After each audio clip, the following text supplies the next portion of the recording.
I'm Jacob Courtwright, and this is The Locker Room.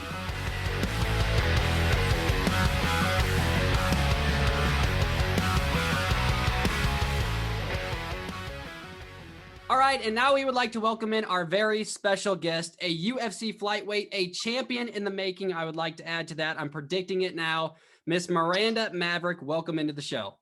Thank you. Appreciate you having me. Well, as always, with all my guests, I want to know the nitty gritty details. I want to know how you got started into fighting, how you fell in love with it. Where did that passion come from? So it started out, I would wrestle at home, roughhouse with my dad and my siblings when I was pretty young. And as I grew up, I decided I wanted to go seek if I was actually good at Brazilian Jiu Jitsu. We had been watching the UFC for quite a while, basically my whole childhood. And that's how we learned actual techniques. We weren't just, piling into each other and trying to wrestle around. We had a lot of technique with it, and my dad would work with us and just teach us some stuff over time through watching videos and watching the UFC. So when I decided I wanted to go to an actual gym and learn Brazilian Jiu Jitsu, he was very supportive of me and went to my first gym when I was almost 17 years old. And I like to say that that first gym was almost a joke, but they had a juvenile class, and I was very uncomfortable at the time rolling with men. So I joined that juvenile class, rolled with boys that were basically teenagers like me. Within 2 weeks, I fell in love with it. Grew such a passion for it. Was beating up all the boys and grown men in the adult classes there that I decided to go ahead and jump into.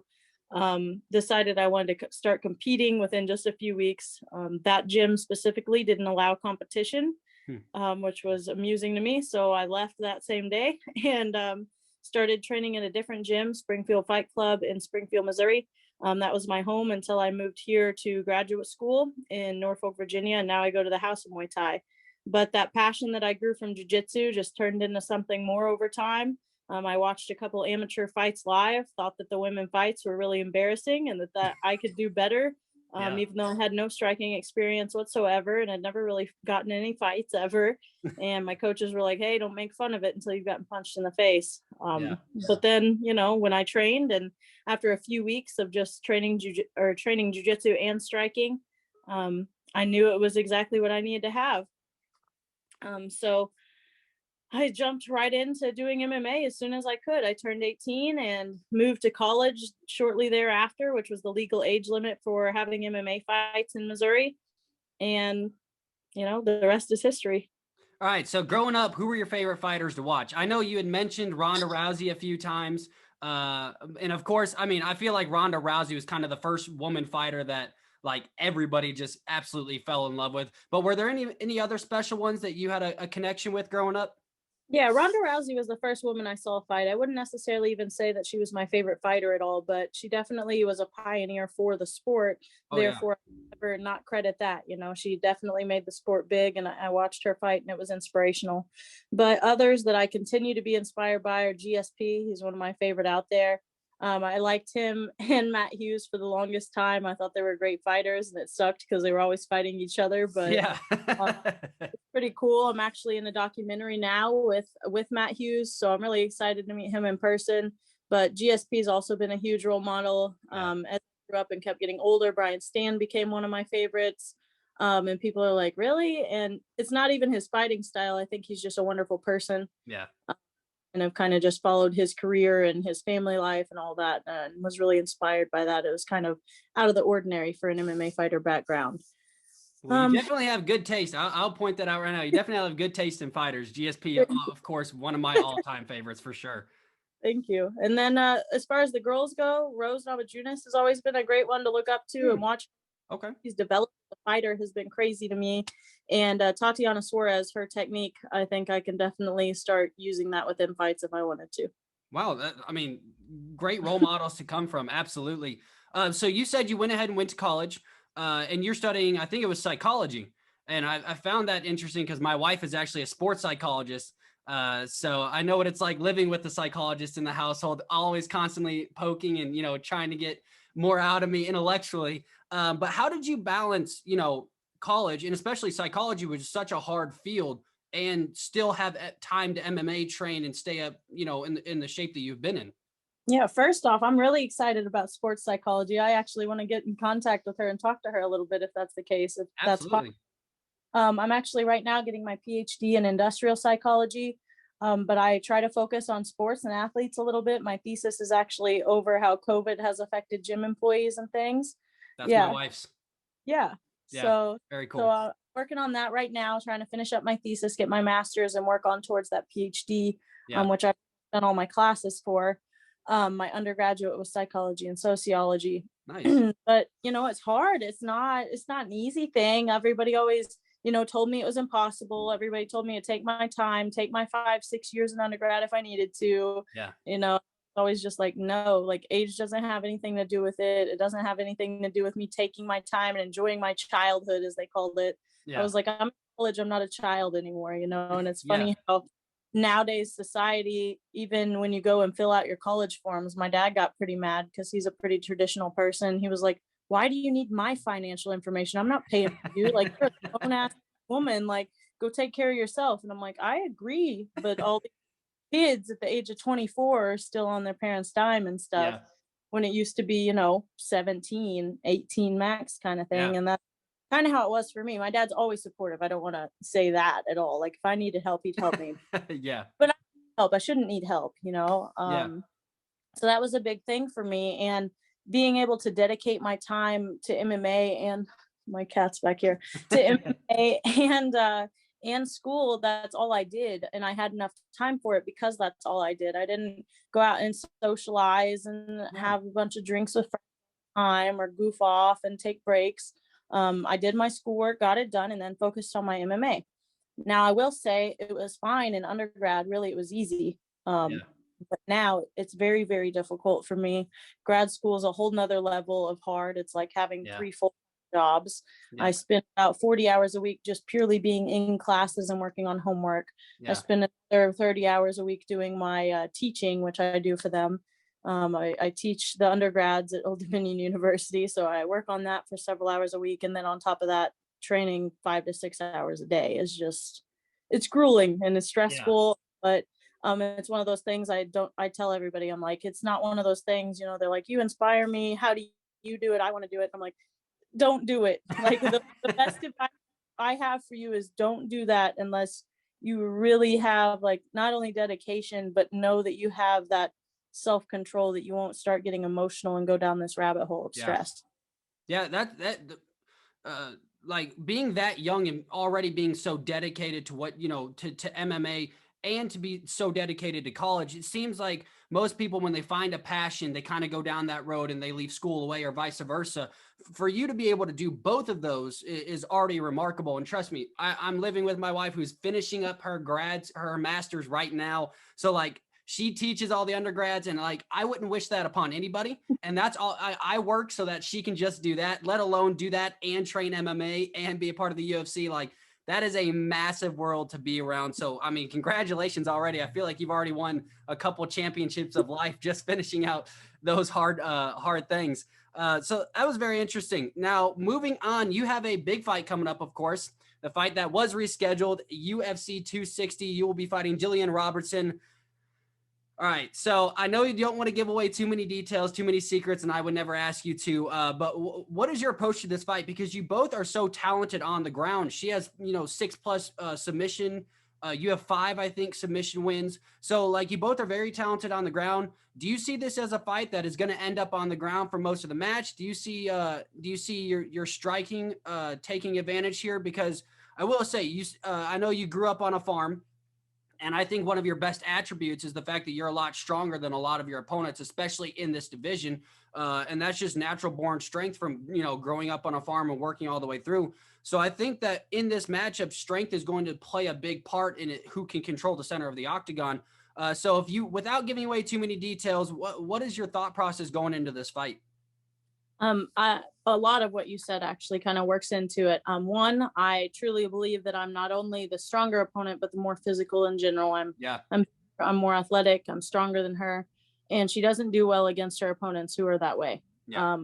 For that, I feel like our ground game is comparable. Let's say she is a couple notches ahead of me. She's a black belt. I'm a brown belt. Yeah. That much to me. I think that I dominate on the ground pretty easily, especially when I get on top of somebody. Yeah. And but I know what her game plan is. Like, she's pretty translucent about it. She's like, I'm gonna go for a single leg because that's the only takedown she seems to have, and she's gonna be on her back the whole time. And I'm like, it's not that easy to hold me on my back the whole Yeah. time. But that, I anticipate it going to the ground at some point, but my aim isn't necessarily to take it there. If she wants to and she just keeps going for it and we happen on the ground, I'm fine. I'm confident there. I'm actually really excited to go on the ground with her. But I definitely think my striking is way better than hers, like exponentially so. So I hope that I can just show every area of my game and it being stronger than her. I think my wrestling's a lot better than hers. I think my striking's a lot better than hers, and I think my ground game's comparable to hers. Yeah, and I would definitely say the fact that you're so much stronger than her, I think even if she has a couple of notches in the ground game above you, let's just say that, I think that your strength is going to help balance that out a lot too, because it's going to be hard to control somebody who can out muscle you when you're on the ground too. The interesting thing about this fight, you see the Vegas odds, so to speak, keep going up and down, and right now I think you're glimpsing as the favorite because people are saying her experience is going to carry her through. Well, I like the young fighters, especially in the UFC. I've latched onto a lot of these young fighters.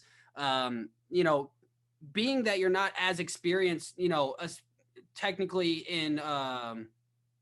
in professional fights, like what is your mindset going into the octagon when you have some more experienced fighters on the other side? Does that ever make you nervous at all? No, it really doesn't. I'm used to being the underdog.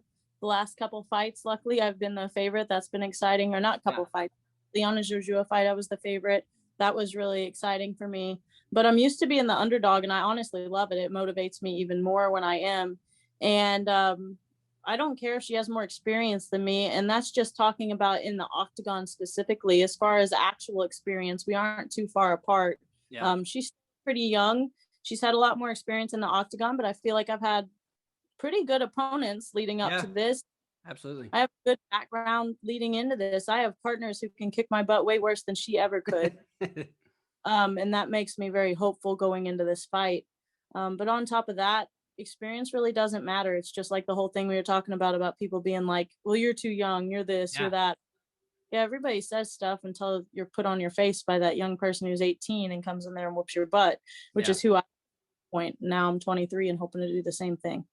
So do you think, going back to do you think your psychology degree in your field of psychology, do you think that's helping you as a fighter? Because you seem to be mentally above a lot of your opponents, and just in our conversation, our short conversation, you seem to be mentally well ahead of your years. Do you think that, did you choose your field in college just for the simple fact that you love that? Or did you know that was going to help you later when it came to the fight game? I didn't know it was going to help me with the fight game specifically. It was something that I enjoyed, and I've always found the way people think to be very interesting. And I also like making lots of money. So that's kind of why I went into, rather than clinical psychology, for instance, where who knows, you might get a job as a high school counselor. I decided to go into industrial psychology, which is much more of like an outlook job right now. So I'm really excited about that career opportunity. However, it has helped me. I wouldn't say my degree specifically has helped me in fighting, but I think having that fight IQ and having a high emotional intelligence and being able to think through your words and be able to talk well is a huge thing, and hopefully something I become known for. I feel like I'm a fairly good public speaker, but on top of that, I know what I'm doing when I walk into that fight, and I'm not sitting there like, well, I have my game plan and that's what I'm going to do. If anything, I want to be that person who's adaptable. I feel like when I walk into a fight and my first plan doesn't work, I'm not like, oh shoot, I've got to try it again and again and again. Exactly. Which is what, not to be mean to some fighters, but a lot of fighters, that's all they know how to do is, well, this is my game plan. I can't vary from it because I got told to do this. Like, to be honest, my coaches and I like work together with that. I'm like, here's what I think. And they're like, I agree. Let's put in this, this, and this, and make sure you have these 5 tools to walk in there with just in case. And I try to make sure that I look at every fight as my hardest fight that I'm going into, whether I actually know that I'm going to kick a girl's butt or not. it shouldn't matter. Like, I walk into it thinking it's the hardest fight of my life, because at the end of the day, it's that stepping stone to get me further in life. Yeah, adaptability. This is something that I've said throughout the years. Adaptability is the biggest arsenal I think a fighter can have. Like you said, especially, and I think we've seen it over the last few UFC pay-per-views. We've seen a lot of really good fighters who are really good at one thing get absolutely dominated, because the second someone throws a calf kick and you're a boxer, well, guess what? Boxing's not going to help you too much. So that already, I already feel like you've been in this, you've been in the UFC for 10 years, the way you're talking and the way you're approaching it. So I'm very excited to see where you go. And I'm very excited to see you dominate come UFC 260. Well, I mean, you've given us plenty of your time. At this point, we like to roll out the red carpet. Anything you want to plug, anything you want to do, social medias, whatever, put it out here. Let people know how they can stay connected and watch you dominate come UFC 260. Yeah, thank you. You already said how to watch me fight. Please go to Instagram and follow me. That's my biggest outlet right now. It's at Fear the Maverick _HOMT, or if you just type in Miranda Maverick, you can pretty much find me on any social media platform. I don't think there's too many out there that have my name. Please follow me. It helps me, but also you might get some good deals and stuff. I have several sponsors that I genuinely like. I try to tell people that a lot of things I post aren't actual ads. I don't get paid for a lot of them. A lot of them are stuff I just enjoy wearing, enjoy eating, like whatever it might be that I'm sharing. A lot of times I'm not getting paid for that. I'm simply doing it because I like the products. So check them out. I also have a lot of friends that have businesses, and I try to support those too, especially with COVID and all the problems with small businesses and stuff. So go out there, try to reach out for that. If you want any merchandise from me, just DM me, send me a message. Trying to get a website hooked up, but haven't gotten that quite yet, but trying to in the next month or so. Hey, listen, as somebody who's been trying to get a website up, it takes a lot longer than most people think. As always, guys, you know that all of her information will be connected below. Go give her a follow. Make sure you show her some love. Miranda, thank you so much for coming on the show today, and we can't wait to see you fight come UFC 260. Thank you. I appreciate it.